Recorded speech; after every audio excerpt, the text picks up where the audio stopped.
Hello everyone, this is Emily speaking from Couch English, channel dedicated to a combination of, on one hand, practical business English, on the other hand, it's also about expansion of the business knowledge. So what I do, usually sharing any kind of the information, any kind of the podcast and recording them, is that I do my best to accumulate. In fact, on one hand, of course, English, which is one of the things that I do professionally. And on the other hand, it's also about sharing any kind of my practical business experience gained within the last more than 15 years of experience in international companies. One of the topics, which is my pet topic, I would even say, is a topic of diversity and inclusion.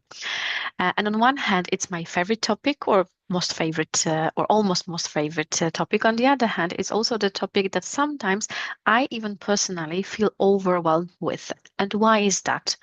So the thing is that I have that kind of the feeling sometimes that diversity is not treated as the natural part of our, I would say, business DNA. Sometimes I have that kind of the feeling that we rather treat it as a kind of a fashion, maybe as a kind of a trend, but maybe not like a permanent one still. And that might be one of the reasons why we do not have it like really embedded in our natural approach to running the business. There will be a few more things that I will refer to within the further part of the podcast when I'm going to talk to you about diversity fatigue. And on purpose, I named this topic in that kind of the way because I used to, of course, record different kind of the podcasts and webinars dedicated to the topic of diversity and inclusion to show how important it is. But on the other hand, today I decided to have a look at it from a little bit different angle. So to talk to you about the reasons why we might feel overwhelmed, the same as I told you that I feel sometimes with the topic of diversity. But let me start with a definition because probably that is something which is like really significant to be explained. And if I were to think about diversity in the meaning of its definition, I would say that generally diversity involves a mix of different identities and perspectives within a community or in organization. And I know that quite often when we talk about diversity, we consider such kind of aspects like, for example, gender, nationality, different kind of ethnicity. So we mainly focus on some kind of demographic qualities and features. Although I would say that the idea of diversity is much wider because I can be diverse to another person because of certain kinds of the qualities that I represent. It can be connected with the fact that I have different communication style. I take decisions in a different way from the other people. I even celebrate successes in a different way. So it's also about diversity. So the fact that I have different kind of the qualities that distinguish me somehow from different kind of the people makes me already diverse. So it's not only about my gender. It's not only about my color of the eyes, probably.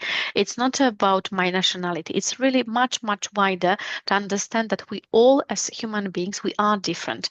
It's even connected with the fact that our brain is constructed in a different way. So out of several billions of people in the world, there is no single person that is exactly the same as I am.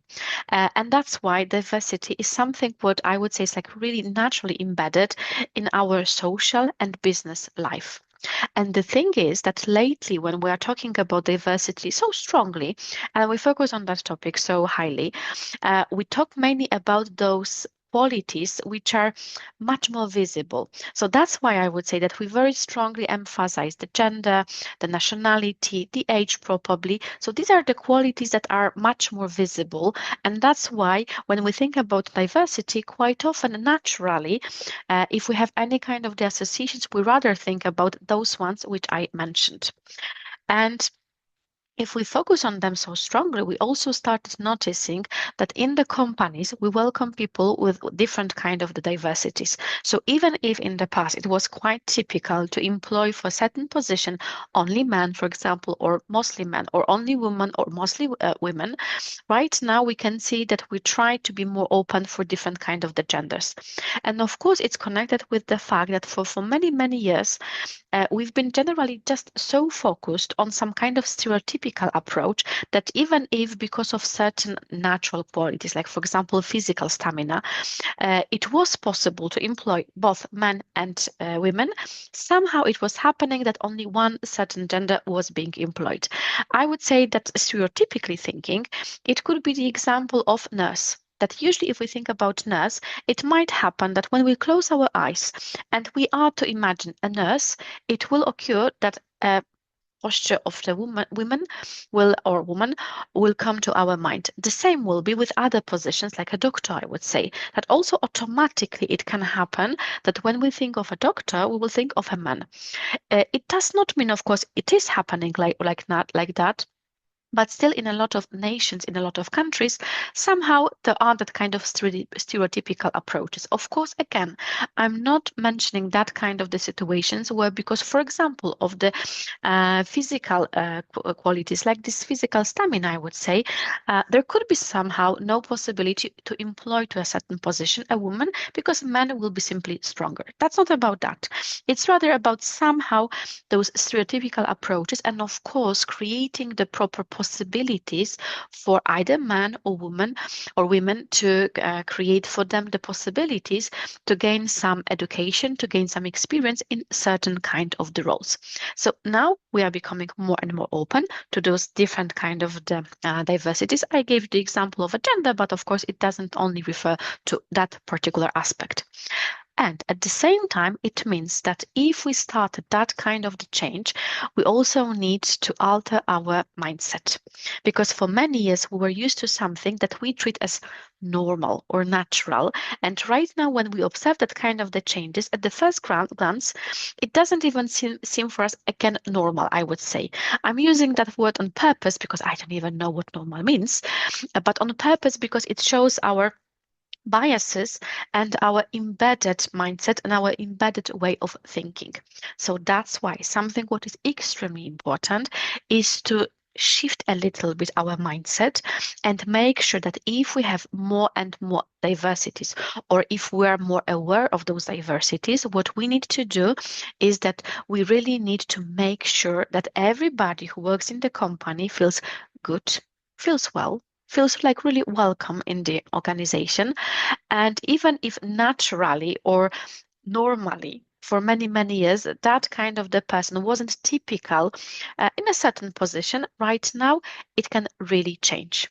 So the topic of diversity, for me, is something like really long term, which means that if for many, many years, I would even say like hundreds of years, we were used to certain type of the positions or certain types of the qualities for certain positions, right now, if we're becoming like more open, we need some time to get used to the new reality properly.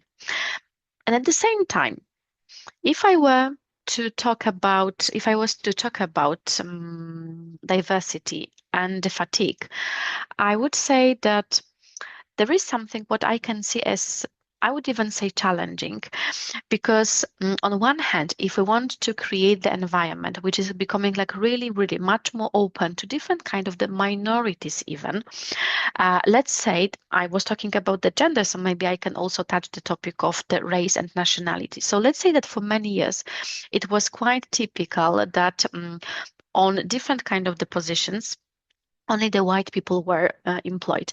Not, I would even say, because of discrimination, but rather because of lacking possibilities of education, for example, for Afro-Americans. So it was quite typical that white people were being employed because they were better prepared or better educated to gain certain types of the roles. So that's why right now what we need to do is that we have to make sure that everybody is going to have equal chances, equal opportunities to be employed for certain kinds of the positions.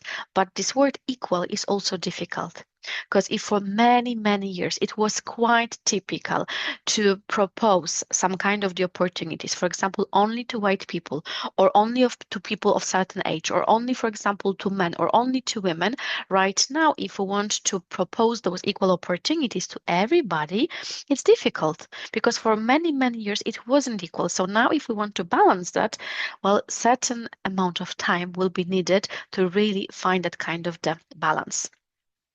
So on the one hand, what we want to do is to equalize the chances of different kind of the minorities. On the other hand, we can see that other people who don't stem from these minorities, they might feel, I would even say, treated in unfair way. Because let's imagine such a situation that there is going to be some kind of the project dedicated only to women. And it will be the project connected with being able to gain managerial position. And let's say I'm a man. And I can see that right now I'm on the specialist position. So I already started thinking that maybe I would need to get a promotion to managerial position. At the same time, I observe that there are a lot of different kind of the projects in different kind of the companies promoting women as managers. So really, I might have that kind of the feeling, oh, come on, this is so unfair because I'm a man, I would like to gain professional advancement. I would really like to become a manager, and I don't have such kind of the possibility because there are a lot of trainings, a lot of schools dedicated only to women, for example, to these leadership programs, just to promote them. So really, I might have that kind of the feeling. It is unfair because me personally, I don't have that kind of the possibilities. So that's why I would say that one of the issues connected with diversity fatigue is related to social injustice. That we might have that kind of the feeling, oh, it's unfair that certain types of the minorities they gain more just because they belong to certain kind of the minority. And me as a different kind of the person, I won't have that kind of the feeling. Of course, it's minority and I'm not in that minority because I will rather think that it is simply unfair. So I would say it might be really one of the reasons why don't like to some extent that topic of diversity because of that kind of the value which is not respected in our own opinion. What else? I would say that one of the huge aspects related to diversity fatigue is connected with the fact that there might be some kind of inconsistency of goals and capacity. So let's say that I work in the company very strongly focused on business goals. And I know that we have targets, and we have to accomplish them. We have to achieve them. It's the end of the year. So like really, we're being so strongly pushed just to achieve the goals. And at the same time, there is promotion of diversity. So I'm the person who is quite senior. I have been working in the company for many years. I'm the person who is very proactive. I'm the person who is very goal oriented.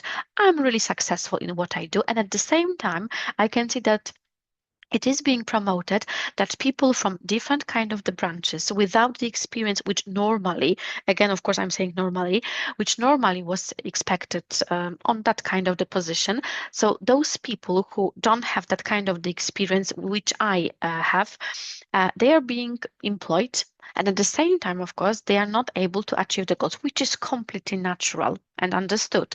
But at the same time, the company is pushing on goals, goals, goals. So I might have that kind of the feeling that something went wrong. So on one hand, we have to achieve the goals, and there is no mercy in that. On the other hand, people who are being employed, they don't still have, for example, the capacity to be able to achieve these goals.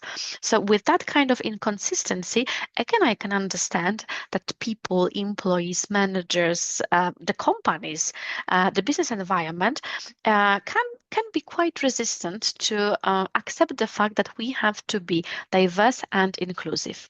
The second thing is related to the fact that it might really happen that there is miscommunication. It's very strongly aligned with the previous topic, which I mentioned. So it might occur that on one hand, I will observe my company and I will see that, of course, diversity and inclusion is very strongly promoted. And let's say there will be some kind of the events organized. So I will see there, for example, different kind of the days of diversity. There will be the day for different kind of the nationalities. There will be the day, for example, for different kind of the genders. There will be a day for different kind of the communication sites and many other different kind of the events.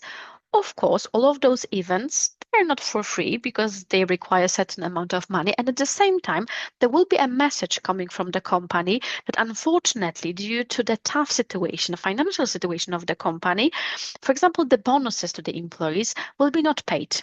So that's about miscommunication to me. And I can really feel some kind of confusion because I will see on one hand, we're promoting diversity and inclusion and we're investing money in that. On the other hand, we do not pay, for example, the bonuses to the employees who achieve their goals. So, well, something is like really not clear here. And I can have that kind of the feeling that it's again simply unfair. On the other hand, there is one more aspect which personally for me is extremely important because sometimes I really have that kind of the feeling that we introduce diversity and inclusion not from the proper level, I would say. Because the thing which is most important for me, if we talk about diversity and inclusion, is the matter of really fundamental values. I mean, among the others, the respect. So if I respect people, and that would be one of these fundamental values, I can go level up.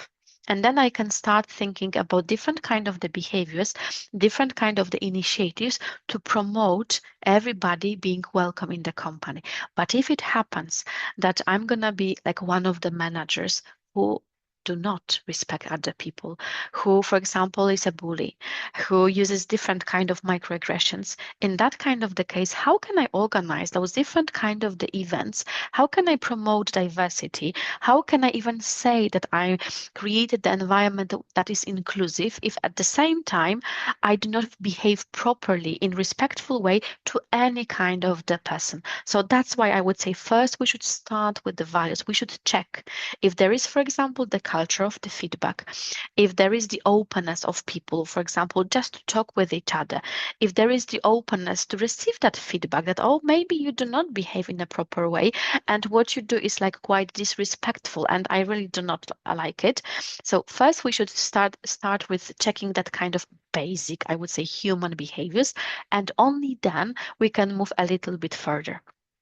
What happens if we don't do it? Well, the thing is that it can be perceived a little bit like a tokenism, which means that we can see as the employees that generally we don't have these basic human behaviors in the company.